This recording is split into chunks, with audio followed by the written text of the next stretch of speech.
This is barcodes in one lesson. Barcodes are found on virtually all products that you see in any store.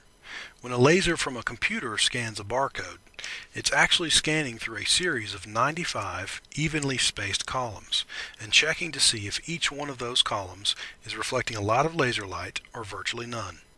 Computers only understand ones and zeros, so any of the columns that reflect virtually no light are considered a 1. And any of the columns that reflect a lot of light are considered a 0, probably the reverse of what you might expect. So in this example, the computer begins reading the columns from left to right. The first column reflects virtually no light, so it considers that a 1. The next column reflects a lot of light, so it considers that a 0. The third column is like the first. It reflects virtually no light, so it also considers that a 1. The fourth, fifth, and sixth columns all reflect a lot of light, so they are all considered zeros. The computer continues reading the columns all the way across the barcode and comes up with a number that is 95 digits long, full of ones and zeros.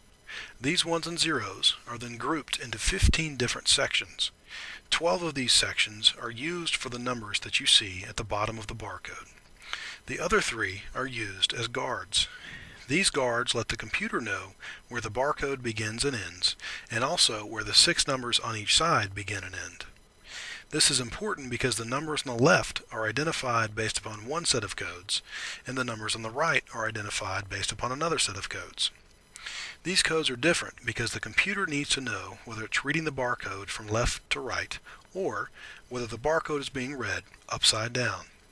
It figures that out based upon how many ones there are in the code for each digit. The codes on the left always have an odd number of ones, and the codes on the right always have an even number of ones. So if the computer reads an even number of ones on the left-hand side, it knows that the barcode is flipped upside down, and once it reads it, it can just flip the numbers around before processing them. Also, as an additional error check, all the codes on the left side begin with a 0 and end with a 1, and all the codes on the right side begin with a 1 and end with a 0.